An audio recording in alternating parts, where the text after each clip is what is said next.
Don't be distracted. So let me welcome you all back after lunch, and it's all got very sunny here in Canberra at the moment, so that's good. So yeah, our replacement session for and you're all here before, so you all know that Sonia unfortunately is not able to join us. So Petra is going to give us this presentation, which we did to the Christians for an Ethical Society in November 2019, which is going to start to bring out some of the issues around citizens' juries and sortitions, and then we'll have a free-for-all conversation down the track about that moreover. So over to you. So Petra is one of the core founding members of CAPAD, and she's been on the board for well, actually you weren't core founding, were you? You came in as part of the U3A intake, shall we call it, but has been a very determined advocate for the use of mini publics as a mechanism for getting informed representation in her work with CAPAD and the Genuine Citizens Participation Action Group within CAPAD over the years. So over to you, Petra. Thank you, Peter. Okay, so there's a little bit about CAPAD, making change happen. Our focus is on the ACT at this stage, but we have plenty of big plans. We were looking at that stage, and still are, what is the role of a representative? So this was actually put together a couple of years back and presented to a group of novices, I'd say. How can we actually hold, what can we hold our MLAs to account for? Would citizens' deliberation lead to better decisions? What would enable citizens to set the agenda and monitor the outcomes?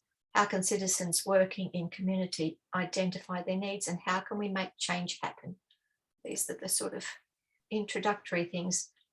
I'm sorry, this is a bit clunky. I've only had 15 minutes to really have a look at this, and it's a while ago. So exploring this term, government with. So we've all heard of government by, for, and of the people, but this is an evolved concept, if you like, the idea of doing government with our representatives. And that's really what we were exploring this morning in at great length in our good conversation, how to do it with your MP. So we're still talking about representative democracy here, but sharing the power, if you like, and that is quite different from a consultative process.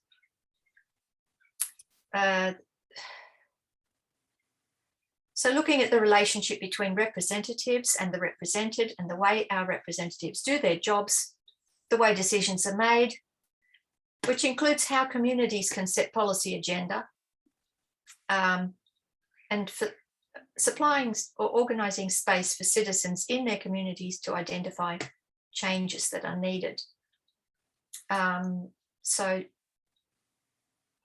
as Peter said, I'm a great advocate of mini publics.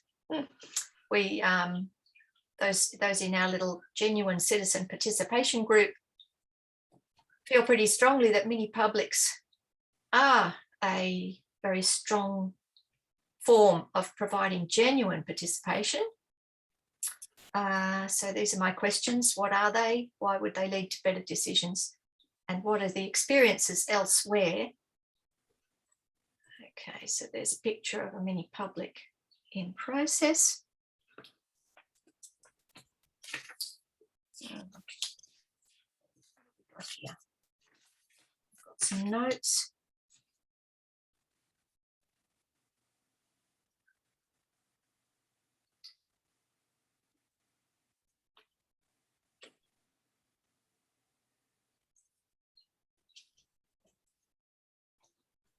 Okay, so a mini public is a collective noun for a group of people who have been selected from within a community by a process of sortition to come together to deliberate deeply on a topic, on a given topic, over a longer period of time.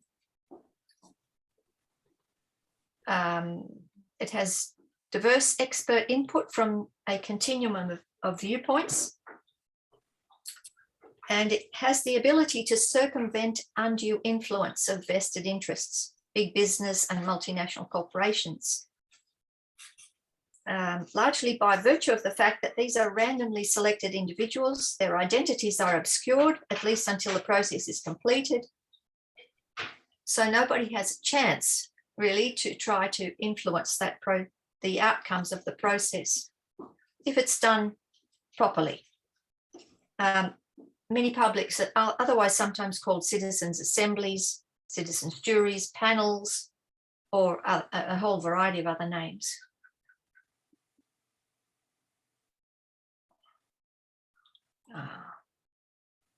So I'm not quite sure if I'm in sync here with my notes. Okay, just a couple of examples. Random selection is also called sortition. So two local examples. At the end of 2017, the ACT government began a series of mini public processes. So this was a very brave thing to do at the time. The government had enlisted Democracy Co, a facilitation group from South Australia. They asked them to run a citizens panel to help carers ACT. So these are people who are caring for someone else in their life. So 10,000 invitations were sent out to ACT citizens who had been randomly selected from the electoral roll. From those invitations, approximately 1,500 residents of the ACT replied with an application to be part of the final selection pool. They also submitted answers to a number of questions about their age, their gender, ethnicity, level of education, and critically, what type of carer they were or had been. For example, were they caring for someone who was elderly? Were they a foster carer? Were they caring for someone with a disability or other? Of those 1,500 in this pool, 50 were selected to be on the panel. They were selected to be a group representative of the ACT, of mixed gender, age, ethnicity, educational background, and type of care. The deliberation lasted over 2 weekends. That was to take into account the fact that carers are often very time poor. Now, the CEO of Carers ACT, a lady called Lisa Kelly, who was present through the whole process as an observer, said she had her light bulb moment about halfway through the process about the difference between consultation and deliberation. And what she said basically was that a consultative process at worst evokes a knee-jerk response or something from the top of our head in a short time frame. At best, there is a small element of discussion around differing points of view before the data is collected. However, the key thing is this, that once all the data is collected, somebody else sorts and prioritizes that data according to their own unavoidable biases. Now, the reason she had that moment that really dawned on her was because she was really against the implementation of this whole process at its outset. She had it foisted upon her by the ACT government. She was a true skeptic of the mini public process. She had already done an enormous lot of data collection, surveyed all the carers herself, and was in the process of going through the results of all that data.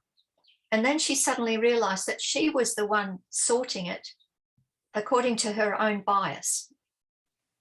And what she said then was that a deliberative process, she realized, involves long and considered discussion with people of diverse backgrounds and points of view, and input from experts of different points of view.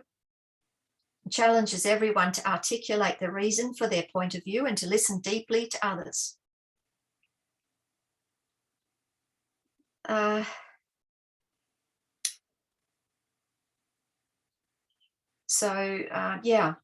So extensive research into deliberative practices has shown that it is by the very nature of the deliberative process that participants' viewpoints are matured through that process and developed. And the decision that's arrived at at the end is the unaltered and unfiltered viewpoint of the participants. Once she realised that, Lisa Kelly, CEO of Carers ACT, was a complete, what do you call it? She was completely on task to help this process out. She was a convert. And she realised that this thing had enormous power to actually implement change without lots and lots of influence from other places. That the people who deliberated on the topic were given a lot of power in the process. The outcomes of that carers panel was that there was a government endorsed strategy and action plan ready to put into place immediately. 5 carers became an ongoing part of the governance group overseeing the implementation of the actions in the action plan. There is a 6-monthly report to government on carers, and that report is driven by carers. The carers on the government group can ask questions and cut through to practical applications, find out what's actually been done. And this is Lisa's talk. She says, and cut through the patronising government fluff speak. Yeah, so she was really, her comment was that the process was overwhelmingly positive. That was a particularly successful panel.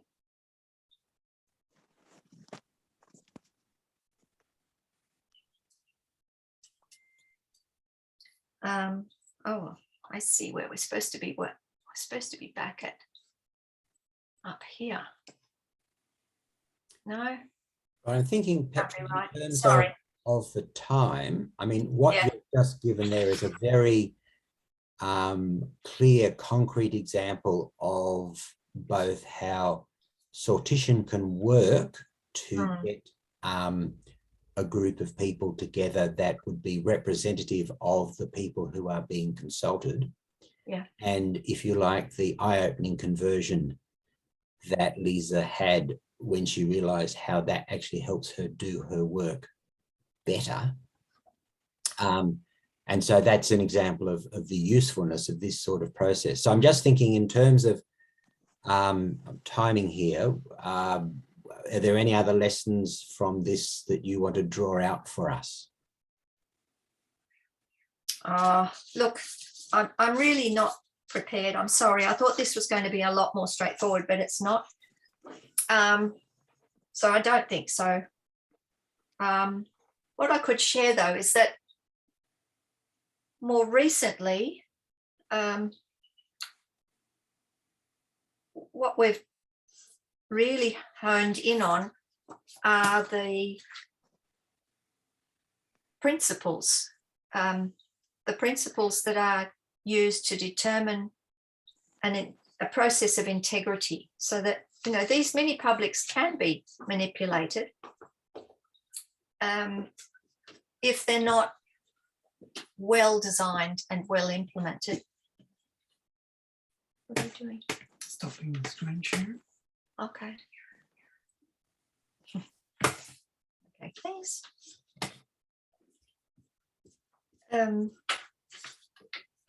The OECD put together a report at the end of in June 2020 called Catching the Deliberative Wave. If you get a chance to look at it, that is a brilliant document. It's very, very thoroughly done. And what they identified were 11 good practice principles for deliberative processes. And these included things like providing information from abroad, a lot of expertise and perspectives, making sure there's enough time, being inclusive, being transparent, representative, all these kinds of things. I'm just going to stop there. Sorry. I thought it was going to be different to that, but there you go. That's all right. Thank you very much, Petra. So the principles and that Petra was just talking of there are on the CAPAD website. They're a bit buried, but if you go to our resources hub and you put in OECD principles, you'll find them. So in terms of representation, I mean, we're talking about representation there in terms of getting a collective view on a citizen's jury, on a mini public, but the overall topic of representation is the idea that once you get past this, I never knew it was called the Dunbar number, but 150 people, the ability to have personal interactive conversations around decision making becomes more difficult, and therefore it's inevitable that we need some sort of representative system. And but that's not to say that I mean, really it's a spectrum from direct democracy, where we are all representing ourselves and our own opinions into a system, and there are various mechanisms for that, some of which are more informed and deliberative than others, right through to almost an autocracy, where you've got one person thinking they are the embodiment of the people and what they say goes. And along that spectrum, there are a variety of ways of both defining what representation means. What does it mean to be represented? What does it mean to be a representative? And there's also a range of ways of selecting those representatives.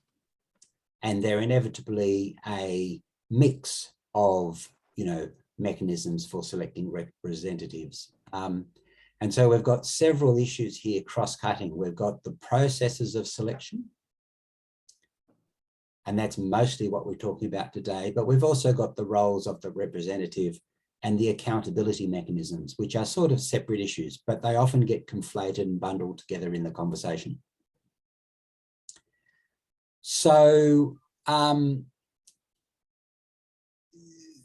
opening up now the discussion to the issue around actual selection of representatives, there is, I mean, there's sort of a process. This is worse on some of the work of Tiresias Bucerius, who is a New York academic who writes about sortition. No, Terrell Bucerius. Anyway, his proposition is that there's volunteering. You can volunteer to be a representative. You can be selected by sortition to be a representative, or you can be elected to be a representative. And traditionally, election was resolved for selection of a representative among aristocrats in the ancient Greek, Roman, medieval, Renaissance, and modern history eras. And inevitably, there's a process of volunteering before that. You volunteered to go into the pool to be selected. And it's the same thing with elections, with sortition. You volunteer to go into the pool for sortition, or you've got opt-out mechanisms for not being selected if your number comes up by lottery. So it's important to understand all the mechanisms as, to some extent, hybrids. And sortition, though, is often put forward as being a purer way of doing the job. Really, election is a bit like a job interview. You get 4 candidates and you work out which one is the best person for the job based on how many votes they get. And that works if you've got, 4 people on a selection panel interviewing 4 people for one job. It's a bit of a mockery when you've got 110,000 people interviewing 8 people for one job. And that's some of the issues that we talked or alluded to this morning about the problem of elections as a way of selecting representatives. So sortition often does get put forward as a viable alternative to elections, particularly when we're trying to get a good sample of the citizens. And this brings up, people also talk about in the idea of sortition that you want to get, either a demographic representation, so you have the right number of males and females and the right cross-section of age groups and income spectrums and all that sort of thing.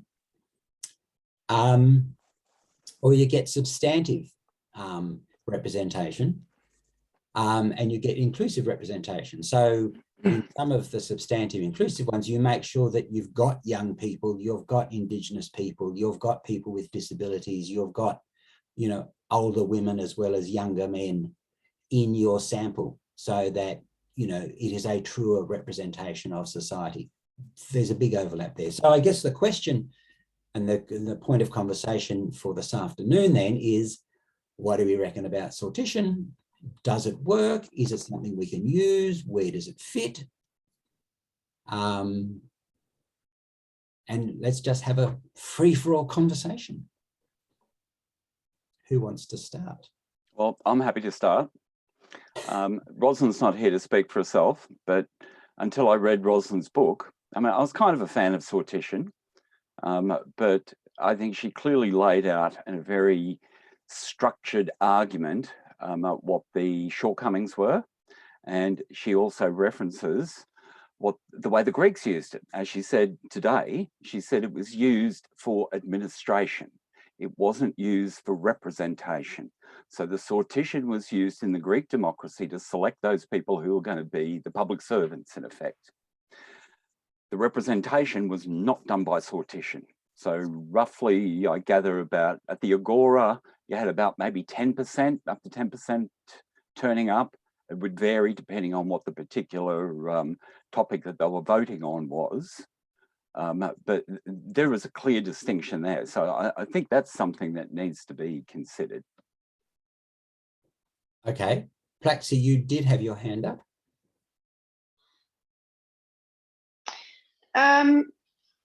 Well, I had a question, and it was based on an idea that I just learned is maybe not true about the widespread usefulness of sortition.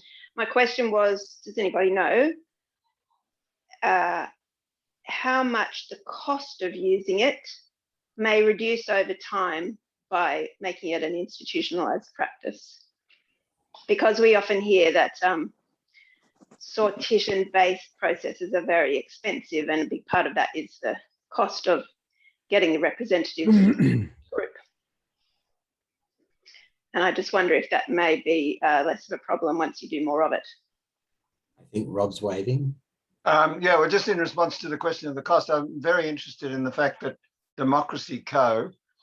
are proposing a project of picking something like 4 to 6 electorates or something, and running deliberations in those, and then developing a kit on the basis of that.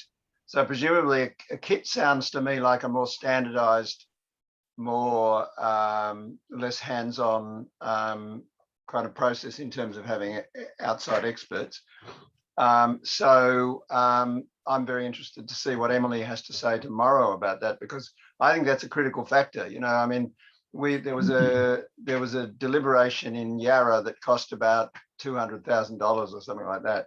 And that puts it well beyond the realm of community groups to run those things. But I think it's got huge potential for community groups to try and use that if the cost can be brought down. I mean, it's an interesting question, isn't it? Because what's the cost of running an election? Yeah. And then what are the sort of other add-on costs that we have of an electioneering process where these parties have to raise millions of dollars a year to be able to run their election process, and then the way that opens into corruption. So I think, you know, costs are relative. And I think also, Plaxi, part of your question is, I mean, what are we sortitioning for? So if we're doing a citizens jury or a citizens assembly that might have somewhere between 50 and 500 people in it, then there will be a cost to that.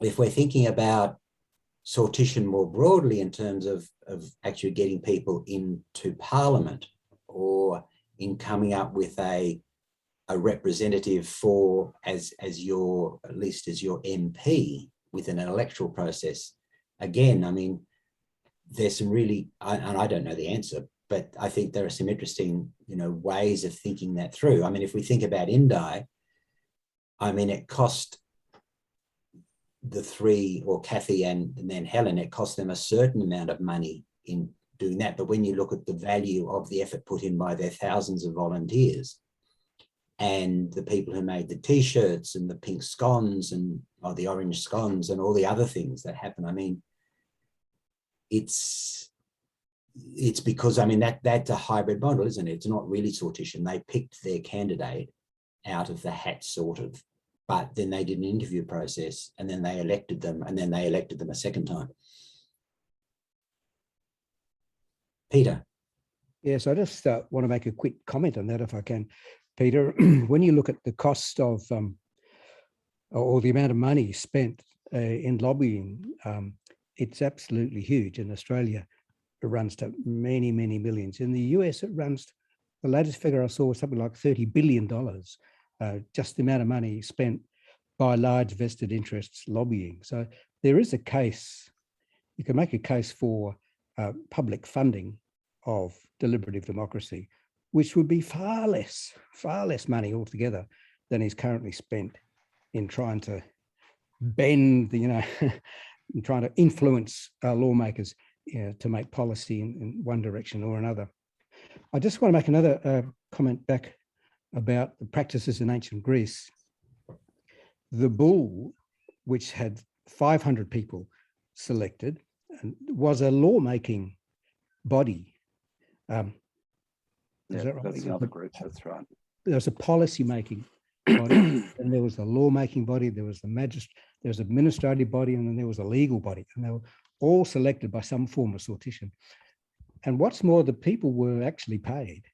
So you would turn up in the morning, and you would, you know, if your number came up, you actually got a certain payment for that service during the day. Anyway, but they weren't deliberative bodies, is my understanding. It was the Agora that was the deliberative body, and these other bodies were subservient. When push comes to shove, the Agora, the vote wasn't the Agora, was the final outcome. I'm not sure. I can put a slide up if you like that I've got that shows the structure of. Please do. Yeah, I'll see if give me a moment. I'll see if I can find it. I had it up earlier today. Carry on talking. And see if I can get I mean, I think officially the place where the citizenry assembled was the Pinks, which is on a hill just up the hill from the Agora. Agora was the marketplace where people walked around and chatted. And my understanding of those they were sort of deliberative. I mean, people would put up a proposition, people would put up counter arguments and pro arguments, and it would get talked around and around and around and around and around until it did come to a process. But, and I think, and again, from memory, anybody could show up to those conversations. Well, if you're a male and you're a citizen. Yeah, anyone who was male, well, anyone who was a citizen, which means by definition you were a bloke. And that then there was the law courts, and there was another sort of administrative, anyway, Peter will explain this. And then, yeah, there were the magistrates who had either, you know, a 24-hour, 1 month, 6 month, 12-month term of office who were chosen by lottery. Can you hear me when I'm talking now? Yeah. Okay, I've got this slide up, but frankly, I don't know how to put it up on So Zoom. down the bottom of your screen, you should have a green thing that says share screen. I'm actually in the PowerPoint thing at the moment. Let me go back to the. Yeah, come back to the Yeah. Zoom. Okay. Yeah. Okay. Share screen. Okay. I'll press that. See what happens. And then you should get a white window, and somewhere in that white window should be your PowerPoint. Oh yeah, there it is. And if you click on that and then go, yeah, that's working. Brilliant. Okay. So this is the structure. There were 4 bodies taken from. If you look at the top, the Athenian citizens, you had to be male, and you couldn't. And of course, that society was dependent on slavery. So it's not quite as liberated as we like to think it, or we like to think it may have been. But of those Athenian citizens, the People's Assembly, or the Ecclesia, had 6,000, and it was absolutely huge. And that was open to all citizens, and they voted on the laws. But the laws themselves were actually drafted by the Council of 500, otherwise known as the Bull. That was chosen by lot. And so, However, just to interrupt there briefly, yeah, those laws are voted on by the People's Assembly. yes, They might be chosen by lot, they might be prepared. It's like drafting a bill. yes, that's right. So they don't actually have that voting power. You mean the Council of 500 didn't have the Yes. voting power? No, yes, that's right. It was voted. The People's Assembly voted on the laws. And the other systems were the People's Court, and then there was the magistrate system that was also chosen by lot. So I just put that up as a. This comes from David Van Riebeeck's book, Against Elections: The Case for Democracy. An excellent book if people haven't seen that. That's all. Yeah, and I mean, the other thing I learned from Van Riebeeck is that lots of the Renaissance city-states in Italy used sortition to select some of their bodies, both magistrates, but also legislative bodies at various times. And that continued until in Venice, up until almost 1800. They were still using that system in Venice. Extraordinary. Of course, it survives today in the legal jury system, which is also selected by sortition, of course. Yeah. And so I think it's interesting here because it's clear that we're talking about 2 different sorts or sortition to 2 different sorts of roles, or several different sorts of roles. So we've got now, sortition to get a representative sample for a mini public or citizens assembly. We've got, sortition is used by Athens and some of the other Greek city-states and some of the Italian city-states to choose magistrates to do a particular role or function. Yep. And then we've got the idea also in the modern world about whether you could use that for a local council or a state territory government in the Australian context, or a national parliament, or even in the modern world, a transnational governance body. Yep.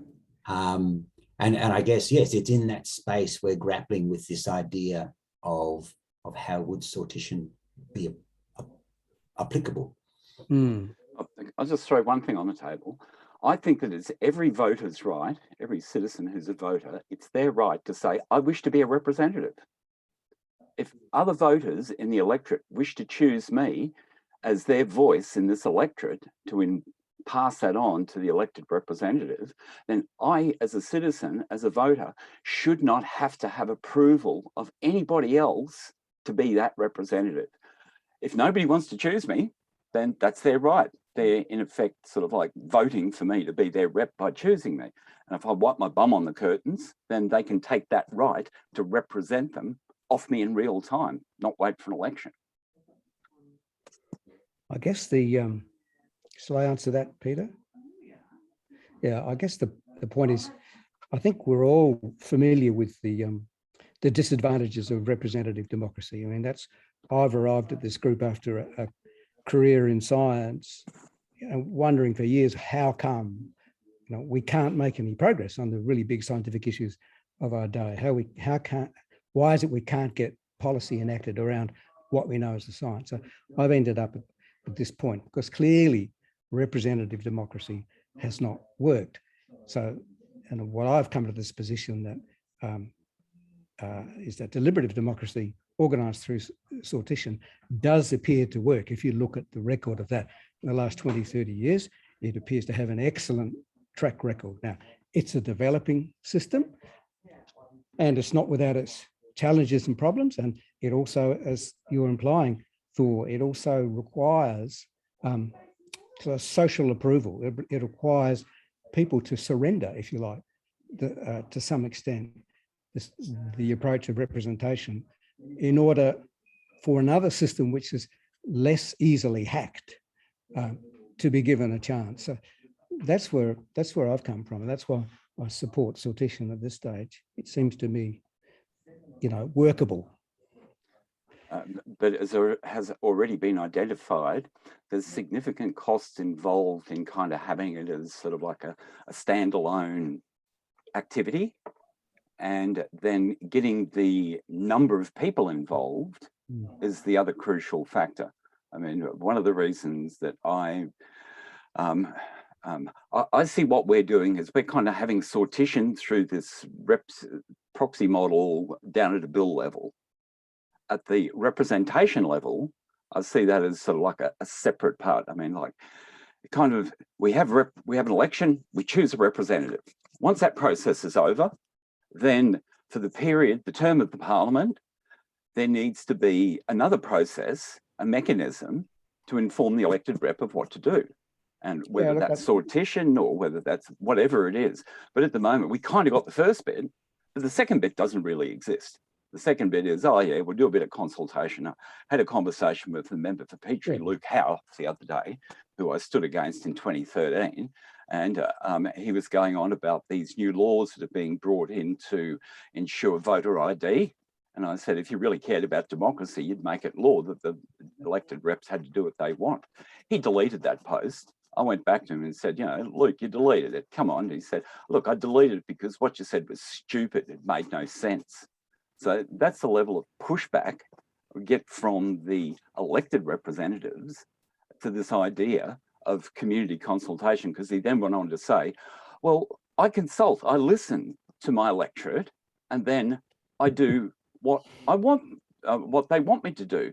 But that is such an absolutely incorrect statement, because one, he can't listen to all of them, and two, I can guarantee you, I could give you a half a dozen straight off where he has voted not the way the electorate, in my estimation, would have wanted. So there's kind of the two parts: selecting the rep and then doing the business of representation. And I believe that second part is the part that's really broken.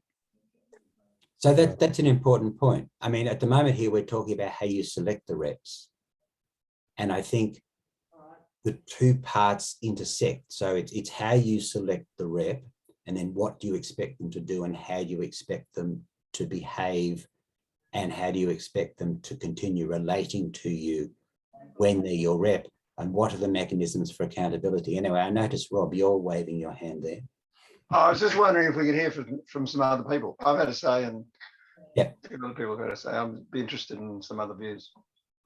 That's a good suggestion. So has anybody who's not said something like to say something, please? Yes, Bob?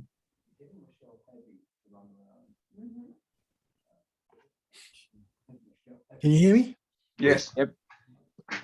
Yeah, I'm a fairly ardent supporter for sortition and for deliberative activity. There seems to be the whim of an attitude in South Australia and here in the ACT that agrees to deliberative activity, and Petra has very nicely summarised one of the more successful efforts in the ACT. I just thought but it's a question of how do you get the topic up? I'm not exactly sure about the antecedents of the carers jury, but that really was a very successful operation. I've been unsuccessfully trying for the last 2 years to get the ACT government to take an interest in human survival. I'm part of a group called the Council for the Human Future that John Hewson chairs, we've been working with Julian Cribb's work on surviving the 21st century, and his assertion and the commitment in the council that yes, there are 10 interacting risks and threats that are not being adequately addressed anywhere, and in fact they're not being touched anywhere as a group of 10. Climate change gets a bit of a look in, and ecosystem survival and resource use and so on, but the very systematic group of risks that Julian has outlined are not being addressed by any government anywhere. I have been suggesting to the ACT government that it could be the first government in the world to take this thing seriously, and a citizen assembly would be the perfect way to do it. I had a letter from the Chief Minister the other day to say, thanks very much. We are very interested in deliberative democracy, but no thanks. So the thing is that I think the issues that governments acting under the present circumstances will respond to is not determined necessarily by logic. It's determined often by simply political interest at the time. That's what I'll say. AKA donuts. Yeah. Paul Atkins has put up in the chat the idea of, coming back to this question of costs, the idea of there's actually two cost bundles. There's the cost of selecting participants, and then there's the cost of running the event. And so market research often is able to randomly select large numbers of people quite cheaply.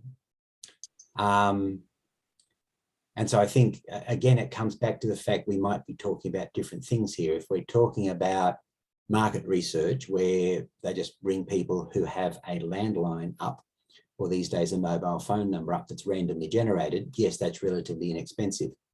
Then they'd have to employ someone to ask questions and put it all together. In terms of a citizens' jury, again, people tend to use electoral rolls, and some people use a snowballing recruitment process on top of that, where you get some people and you go, who's not here that we should have here, and you go and find them. And that again can be relatively inexpensive. And so, yes, I think the recruitment bit is the cheap bit, and the running where you need the facilitators and the time, particularly if you're paying people for their attendance, that can become more costly. Exactly. But I think based on well, can I add a sub question then, if I may? sure. Does moving it online make it cheaper?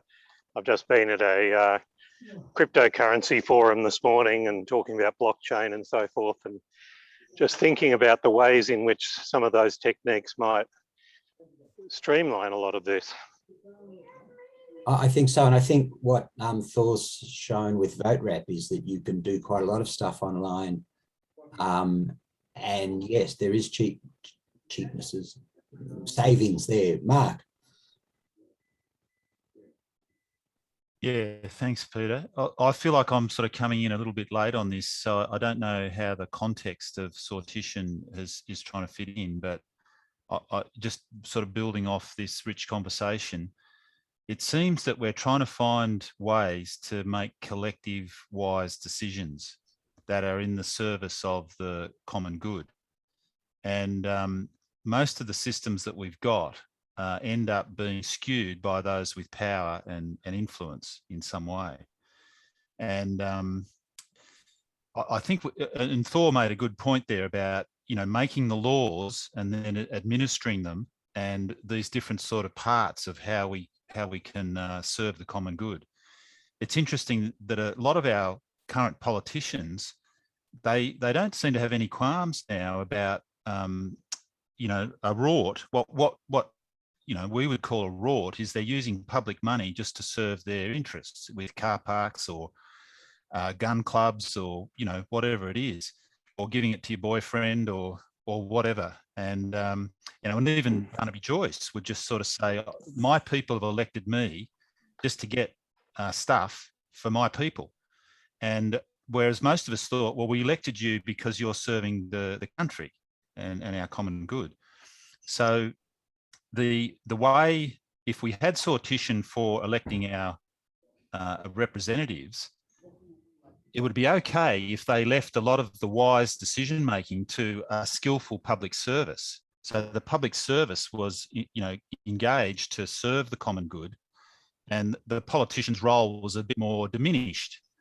Whereas now we've got the politicians there also with their paid advisors who aren't even subject to the same etiquette and rules of the public service, and can end up raping people in Parliament House and all sorts of stuff without any sort of sanction. So that sort of form of governance has lost its integrity to be held accountable to the community.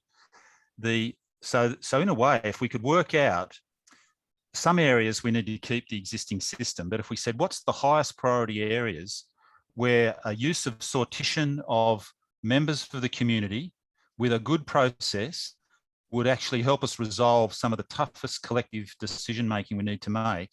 And we focused our attention on making that cost effective and simple, and resolve a lot of the ongoing royal commissions and banking inquiries and all these things that just sort of roll through all the time and don't really make any impact on our system.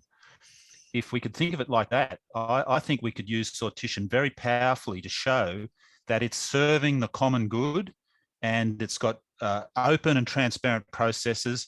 It's open to all sorts of criticism and can be dealt with in the public sphere with a lot of integrity, and it shows that it makes collective wise decision making that goes past terms of government and into our future. Thank you, Mark.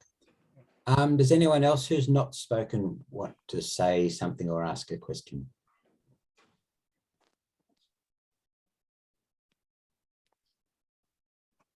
Does anyone who has said something want to say something else? Yes, Rob. Yeah, I mean, in the discussion before between Thor and Peter, there was the argument that you either have one or the other. I'm very much in favour of a kind of blended system. I guess it's partly pragmatics that we have a democracy. It's very flawed, but we're not going to get rid of it in a hurry, and it's also done lots of good things that we sometimes forget about. But that it has to be supplemented by other forms of engagement. And from the examples of deliberation that I've seen around Australia, there seems to be a huge amount to be said for it. So in terms of producing informed decisions that get the support of both the public and politicians. And so I'm really interested in spreading that as much as possible, having as many examples of that as possible, which supplement the current representative system. And so because I think it needs to be replicated, it needs to be cheap. And that's why I'm very interested in how we can do it at a lesser cost than it currently involves. But I think when we're deciding on what's the best system, we have to be always thinking about what's possible. You know, for me, I worry about anything that involves constitutional changes. Sure, we need constitutional changes to properly represent Australia's First Peoples and so forth. But as much as possible, we should be doing what we can within the system as it is at the moment to make it work better. That's my view. Well, I agree entirely with you, Rob. The only thing I want to see change is to actually make us a democracy, because I challenge the concept that this is a democracy. It's an elected oligarchy, in my opinion. We elect a small group of people, and then for a period of time, they make decisions, and they are not constitutionally or legally answerable to the people. Yeah, so that, but then there's the practical question of how you rectify that. Given that you've got 110,000 people in each electorate, most of whom are not, many of whom are not very involved and haven't got the, there's certainly, a lot of people don't want to be involved. A lot of people haven't got the time to be involved. And so if you just have involvement from people who want to be involved, then they might skew the result towards certain beliefs, certain interests. Sorry, I'm just talking off the top of my head now. I'm not quite sure what the practical way is that you could get the voice of the people really represented through their member of parliament. Well, I believe we've got that model, and I've held back from wanting to go through it in detail with you guys because there's other people who need to speak. And maybe a bit later, before we go, I would like to just step you through an example of how you take a document, because at the moment, the way we've got it presented is we're just looking at it at the granularity of a bill. Now, a bill is comprised of a whole heap of different bits where there will be contention. Now, that is much more challenging to do. And from an IT perspective, the software to do that, we haven't developed that yet. So that's why we're sticking it at a bill level. But what I'd like to show you later is how it would actually work within a bill and how we should build the consensus, because the devil is in the detail. We can all agree that we want full employment, but how do we get full employment? What mechanisms, what policy changes, et cetera, that we need to put into place for that? So a bit later, before the session's over, I'd like to do that. Peter.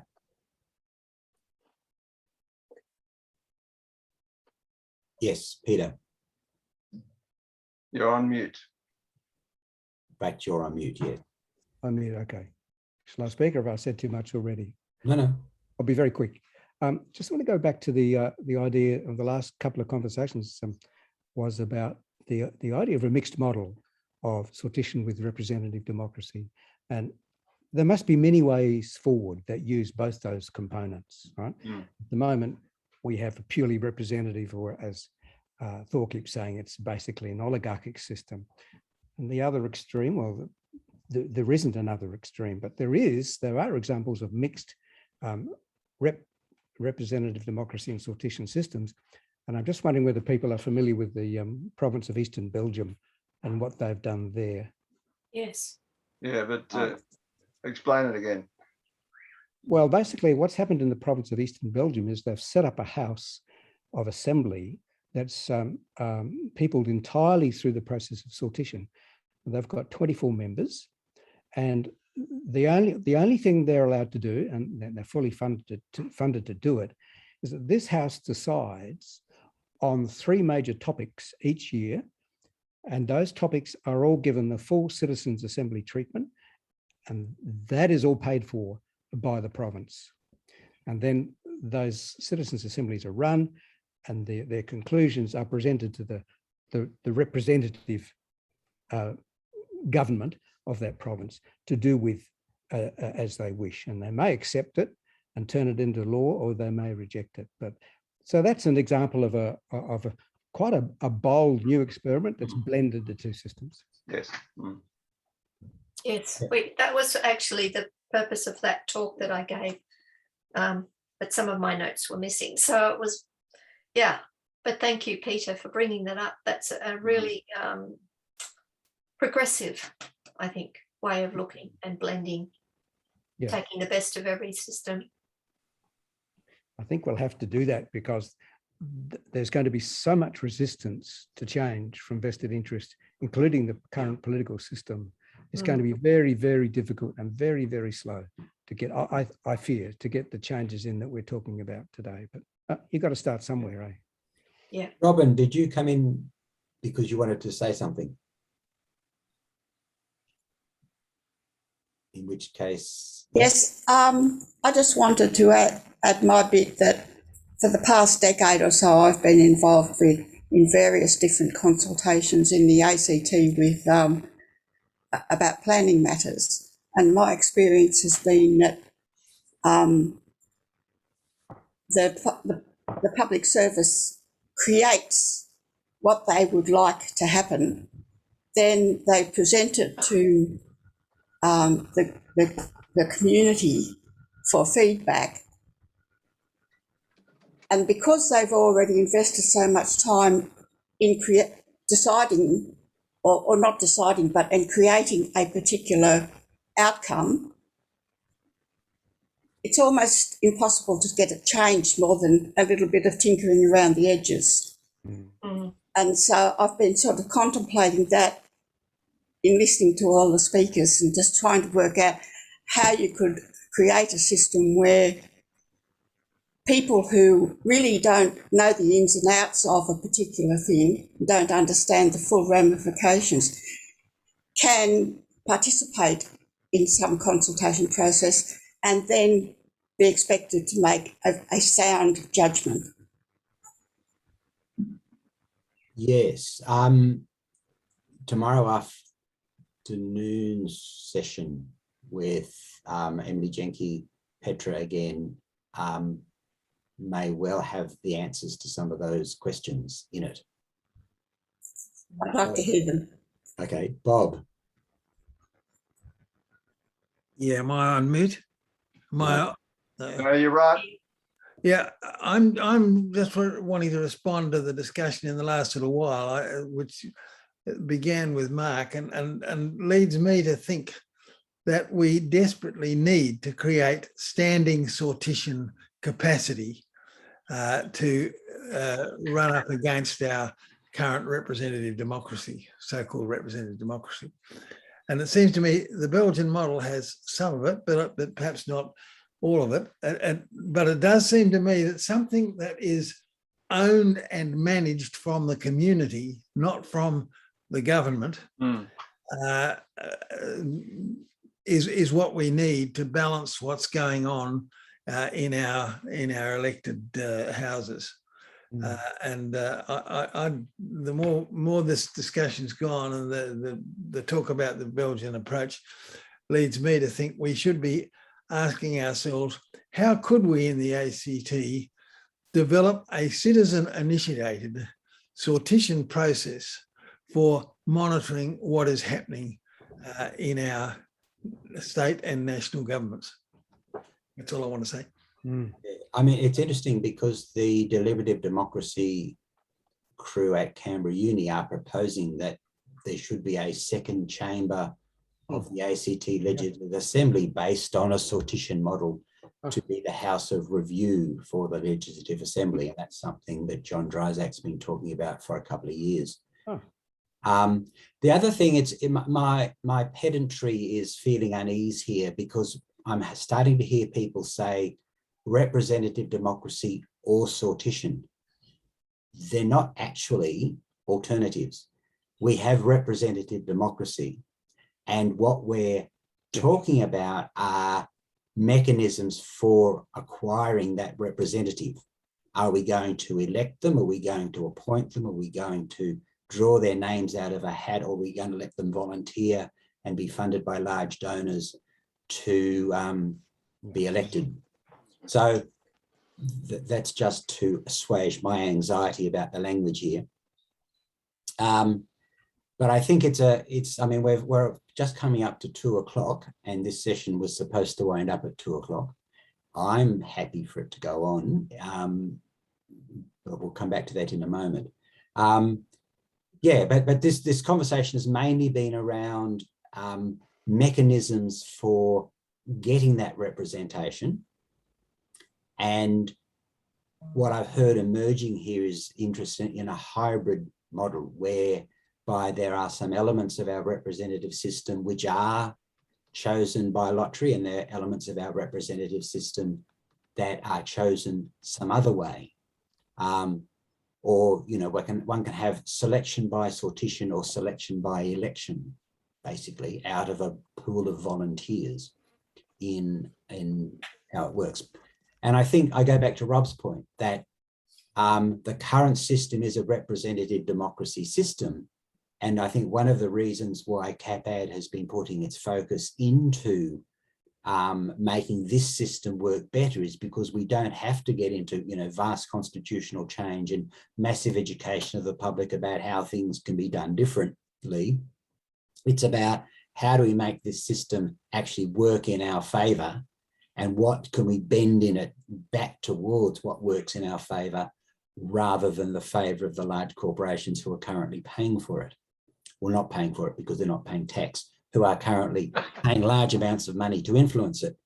And maybe if they gave all that money in tax, I think coming back to one of Paul's earlier comments that, and Plaxy's question, you know, if they were all paying this tremendous, you know, billions of dollars in tax to the system, we could have a publicly funded, free, democratic, well, election selection system that would work in our favor much better than it currently is. Anyway, so I'll just put a proposal at the moment, which I'll do a quick whip around for using our sociocratic method. My proposal is that we wind up at 2 o'clock.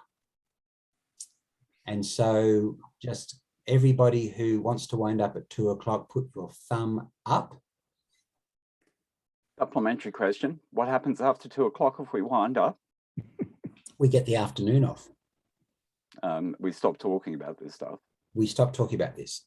Somebody could put a counter proposal. We had 3 thumbs that went up. Does somebody want to put a counter proposal? Well, could I just say that I know Thor is very keen to put explain about 5 minutes. what he's wanting to do. Thor, excuse me. Thor, is what you're proposing different to what was on your presentation? Yes, this bit I don't make publicly available on websites and stuff like this because we're still working towards turning this into a product. And as soon as you start spreading stuff around, people can pick it up, use it, and you know, you lose control of it. And it's kind of a key part of the process. I've made pretty much everything else public, but by withholding this little bit from being able to be just picked up off a website, anybody who wants to come along and commercialize this would have more difficulty in doing it. Mark. Yeah, I'd be happy to finish at 2, except I'm really curious about what Thor's got to offer, so I'd stick around to listen to him if that was on the table. Yeah, for 5 minutes. All right. So a new proposition is those who want to go, thank you very much for being here and for listening and participating and inputting, and it's been really valuable. As I said earlier on, we don't have any of the big deal crowd showing up now, unfortunately. Yeah, such a shame. And it is such a shame. And we will be all back here at 9 o'clock tomorrow morning. Let me just check this. For the beginning of day 2, where we've got Millie Rooney talking about the public good and what Australia Remade is doing. And then we move into some sessions on relating to our MPs, where Rob Salter, Craig Blakely and Glenn Cummings from Pro ACT are going to be talking about their issues. And then after lunch tomorrow, we're going to having Petra Cram, Emily Jenke, Polly Cameron from New Democracy Foundation talking about, you know, how we help our MPs work for us. And that's going to bring in some of the stuff around sortition, more around deliberative processes and how they work into a representative democracy process. So that's what's on the agenda for tomorrow. So again, thank you all very much for coming. And I'll now formally end this session. What I'm going to do is I'm going to stop recording and then start recording again. Bob, you meanwhile have a question.